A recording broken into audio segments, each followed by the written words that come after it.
Gurunagari Amritsar railway station की हालत बहुत बदतर हो चुकी है। ना तो स्टेशन पर सफाई के पुख्ता प्रबंध है और ना ही यात्रियों के लिए वेटिंग रूम है। यात्री टिकट सेंटर के नजदीक ही खाली जगह पर आराम करके गाड़ियों का इंतजार करते हैं। वहां भी गंदगी के साथ साथ आवारा कुत्तों की भरमार है। वहीं गॉडफादर केबल नेटवर्क की टीम ने जब स्टेशन का दौरा किया तो यात्रियों के साथ साथ कुत्ते भी आराम करते नजर आए।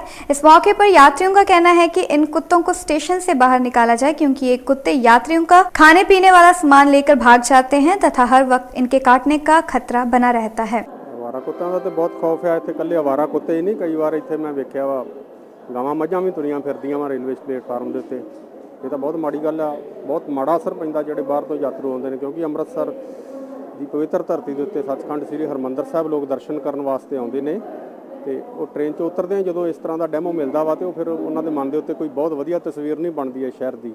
ਸੋ ਇਹ ਹਰ ਕਿਸੇ ਨੂੰ ਜਿਨ੍ਹਾਂ ਦੀ ਜ਼ਿੰਮੇਵਾਰੀ ਬਣਦੀ ਆ ਬਹੁਤ ਵਧੀਆ ਤਰੀਕੇ ਨਾਲ ਨਿਭਾਉਣੀ ਚਾਹੀਦੀ, ਖਾਸ ਕਰਕੇ ਡਿਪਟੀ स्टेशन सुपरडेंट वगैरह इन्हों की पूरी जिम्मेवारी बनती है भी इन्होंने चीज़ों ਆਪਾਂ सही रखीए। जिथे इंसानों की जगह वा उत्थे कुत्ते नाल आराम करना, क्योंकि वो वेखो तुसीं जाके परले बन्ने जिथे टिकट काउंटर है वो अगे जाके वेखो जनता थोड़ी है तो कुत्ते ज़्यादा ने।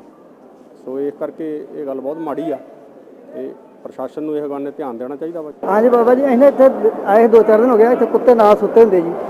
इत्थे नाल ही सवारियां बैठियां हुंदियां बेचारियां ते नाल ही कुत्ते सुत्ते हुंदे आ। इहदे विच जी कुत्ते नहीं होने चाहिए। हाँ जी, कुत्ते सवारियों कट भी सकते हैं कुछ नहीं। आवारा कुत्तों का खौफ तो है ही है जी। ये मुड़ के बाद बड़ा तंगी आती जो टीके लवाइए, बड़ा महंगा खर्चा है। ये आवारा कुत्ते नुकसान बड़े कर रहे हैं, कोई इंतजाम गौरमेंट इनका नहीं करना चाहिए। ये बहुत ज़्यादा डर है जी, इन छेती इंतजाम करना चाहिए।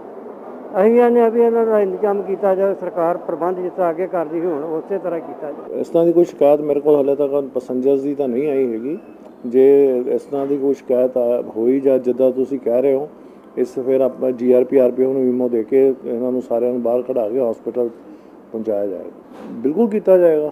ਇਹਦੇ ਲਈ ਪ੍ਰਬੰਧ ਸਾਡੇ ਕੋਲ ਮਤਲਬ ਹੈਲਥ ਯੂਨਿਟ ਹੈ, ਸਾਰਾ ਹੈਗਾ, ਆਪਣੇ ਕੋਲ ਡਾਕਟਰਸ ਹੈਗੇ ਆ। ਅਸੀਂ ਉਹਦੇ ਲਈ ਸਾਰਾ ਅਰੇਂਜਮੈਂਟ ਪੰਜਾਬ ਸਟੇਟ ਗਵਰਨਮੈਂਟ ਨਾਲ ਮਿਲ ਕੇ ਵੀ ਕਰ ਸਕਦੇ ਹਾਂ। ਜਿਹੜੇ ਪਸ਼ੂ ਆ ਹਸਪੀਟਲ ਆ ਜਾਂ ਜਿੱਦਾਂ ਹੈਗਾ ਉੱਥੇ ਆਪਾਂ ਇਹਨਾਂ ਨੂੰ ਪਹੁੰਚਾ ਦਿਓ।